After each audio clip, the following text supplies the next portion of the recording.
Alright, here by Field 7, and we've got the class Xerion 5000 hooked up to our Amazon EDX 9000 seeding machine.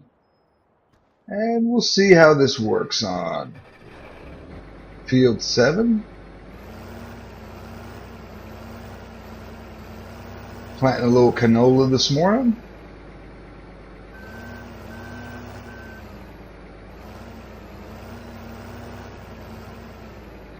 This is not a seeder that I see used very much in Farming Simulator. Not quite sure why. Seems to work pretty well.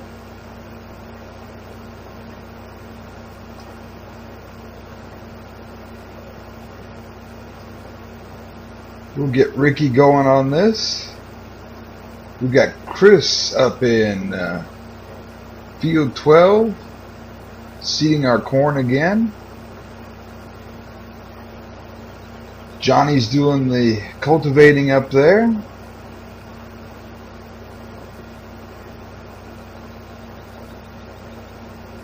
Yeah, this seems like a pretty good medium-sized seeding machine.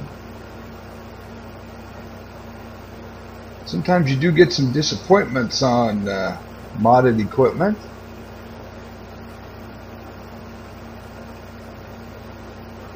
But this looks like it's doing pretty well.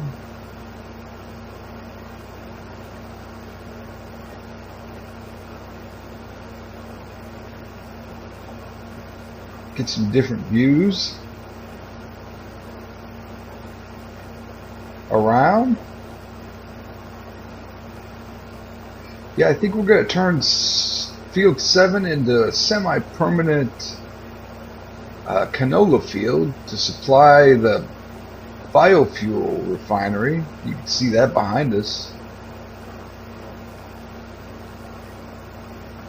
Seems like a pretty good tractor so far, this class Xerion. There's a few different mods of this particular model.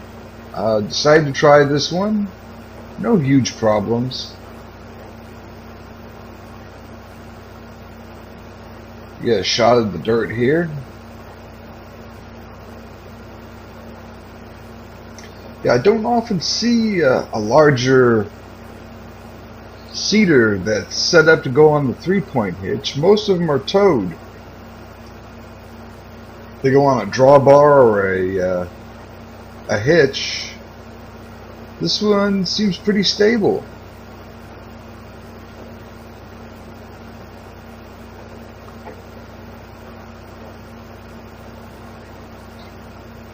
Do a little in-cab here.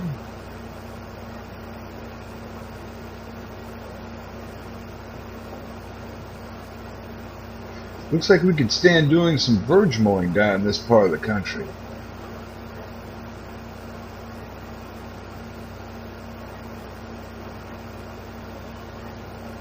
Well, I think we're going to let things get to work and move on to something else. Okay, at the grain store. And we've got the little Massey Ferguson telehandler. We're going to load up a couple of shovelfuls of beets. Take them over to the pigs and cattle. I keep forgetting to change the gearing on this. It is pretty slow at the lowest gear.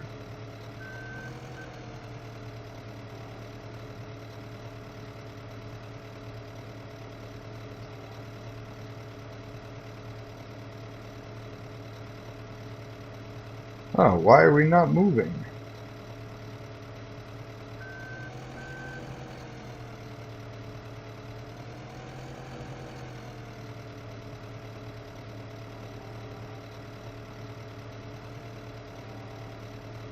It's a little bit interesting.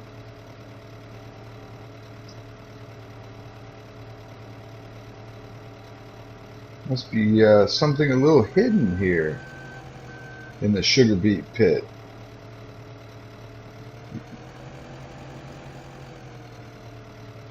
Well, we'll see what's going on and come back in a minute. Well, I got a few thousand liters of sugar beets, and I'm not quite sure what's going on at the grain store. I must have added some mod in the last few days that was really bad, as I've had a few problems in the last few days here on Hobbs Farm. It must have been something with a bad conflict. I've sold a few things and taken some things out that I thought were the problem, and still running across little issues here and there.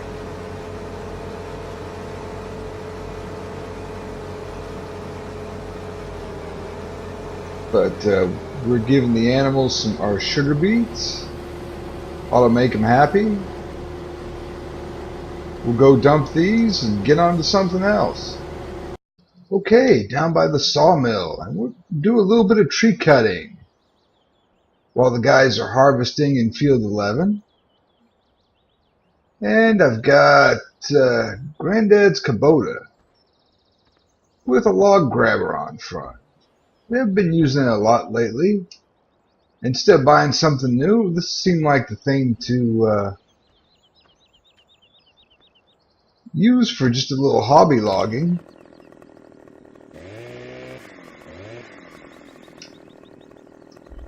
See what we can do here.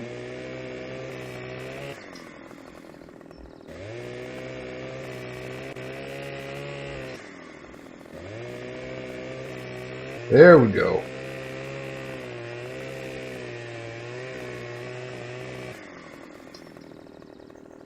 Get out of the way. Now I wonder, being it's so close to the pond there, will it go right in? And I guess I answered my own question. It fell right in and we got the money for it. I think we'll do another one right here, just to give us a little access to the pond if we do some more logging. And it seemed interesting, so we might just cut this one so it falls into the pond as well.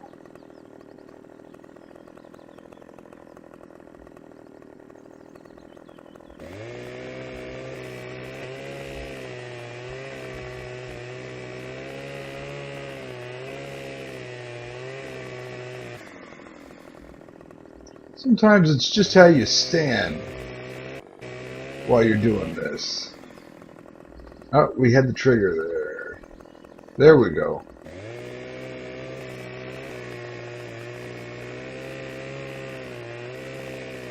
Yep, if you cut that angle right, you can make them fall just about anywhere you want to. And $9,400 for that tree.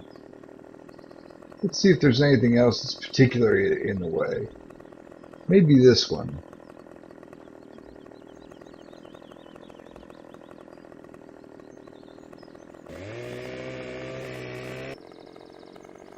We're going to fall this one on the ground just so we can use the log grabber a little bit.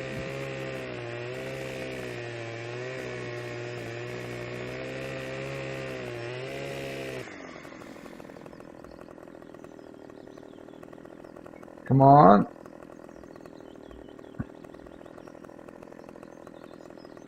And that's not unusual for a tree to tangle up in the branches up there. We might have to get the Kubota and tip it over the rest of the way.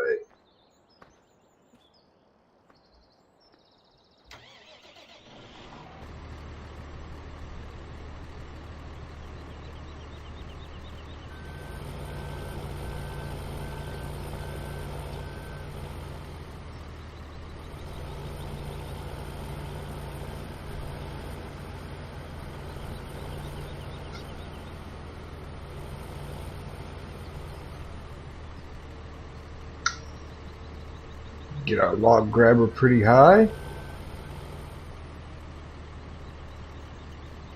Oh, just tapping it seems to have made it want to fall over.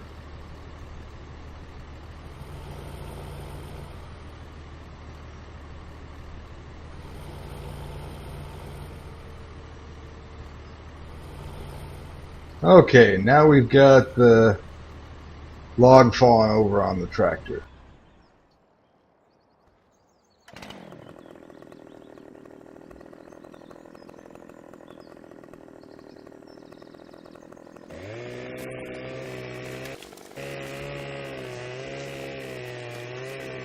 We'll get all these branches off and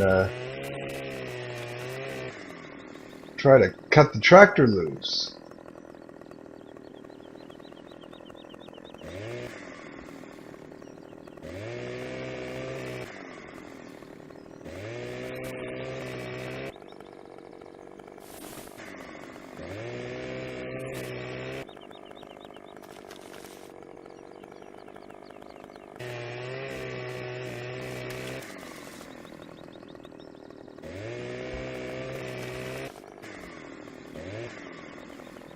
Alright, let's get on the other side here. I hope that's not going to be a problem.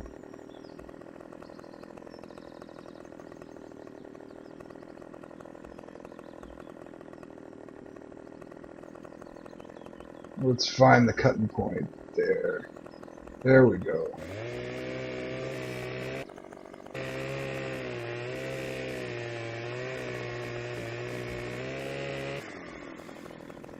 And I think we got the tractor free. Let's just make sure.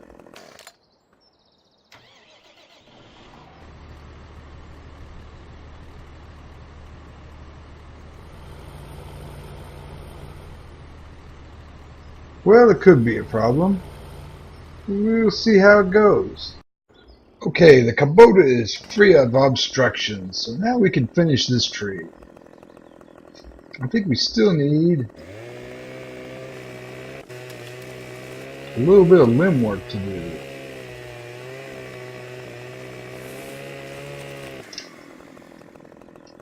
Let's see, got most of them off. Those are staying on for some reason.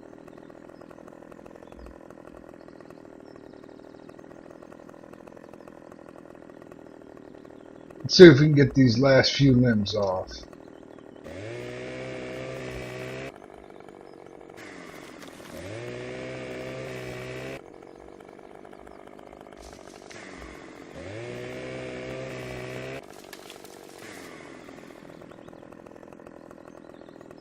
Alright, looking better.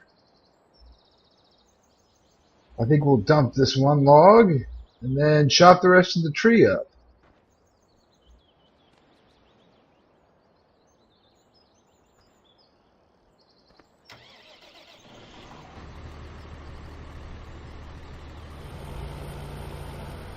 I'm trying to make the lengths pretty short so they're not too heavy for the Kubota to pick up. Really, any equipment that's more heavy duty than this is going to be pretty expensive to do hobby logging with.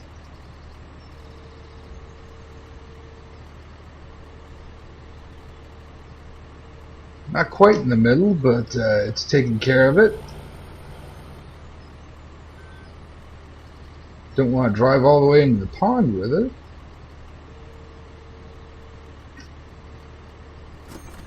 Hey, there we go. And we'll get the Kubota out of the way. And cut these to length.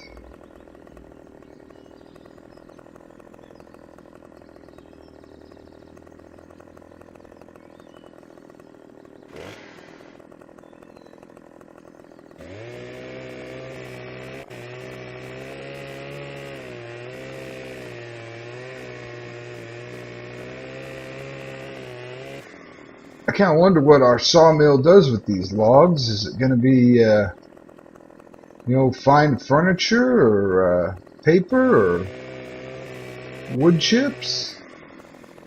What's it going to be?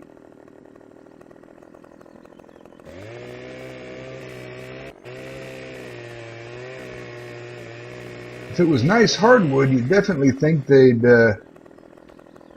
sell it for furniture making. Nice hardwood's hard to come by anymore.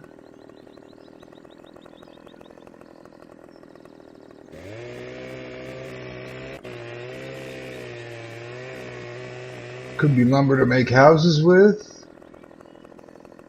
They could turn it into plywood. You just never know. I don't know if it's impolite to ask them what they do with it. Probably wouldn't tell me anyway.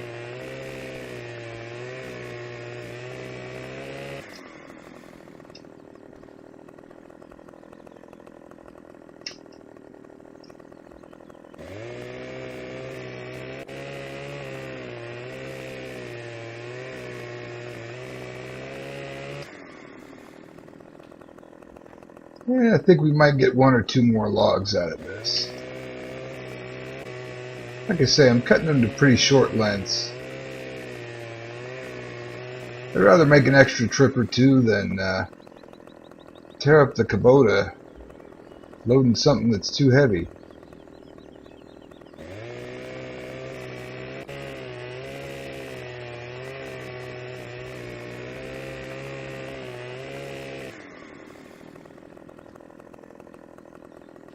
Oh, and we're going to get the end piece too.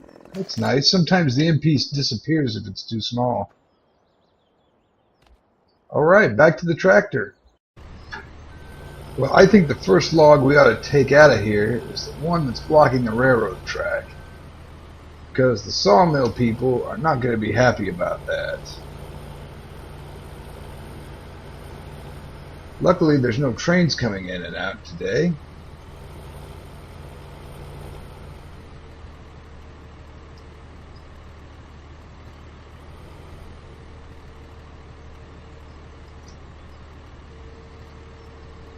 Open up the finger there.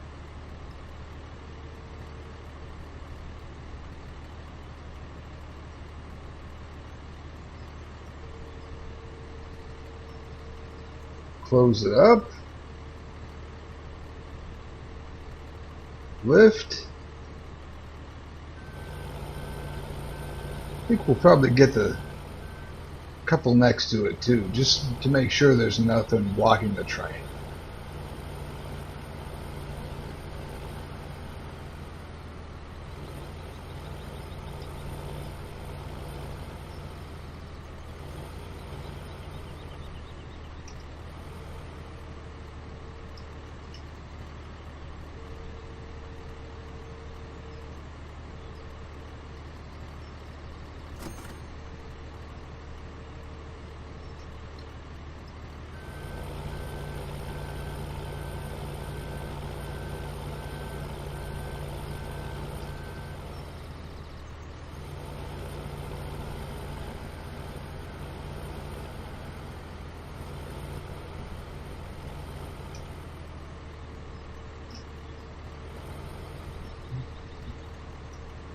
Yep, get this next piece and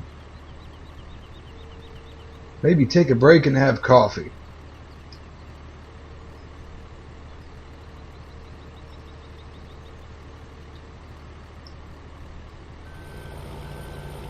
And that ought to keep the train tracks clear too.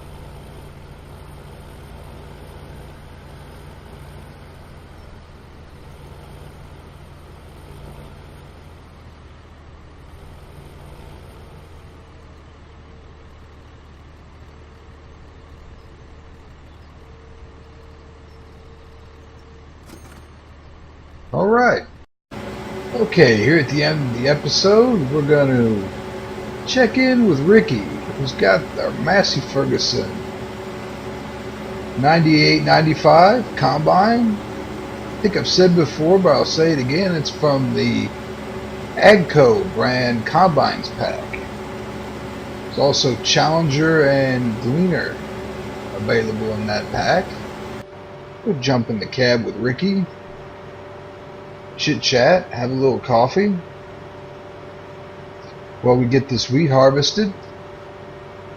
Probably will collect up that straw in some way, but we've done quite a bit of that lately. I may do that by myself off screen.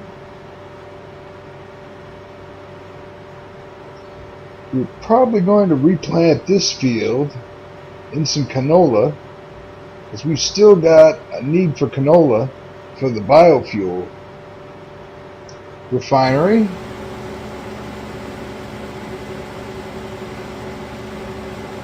See if we can get you all a few good shots here before we end the episode.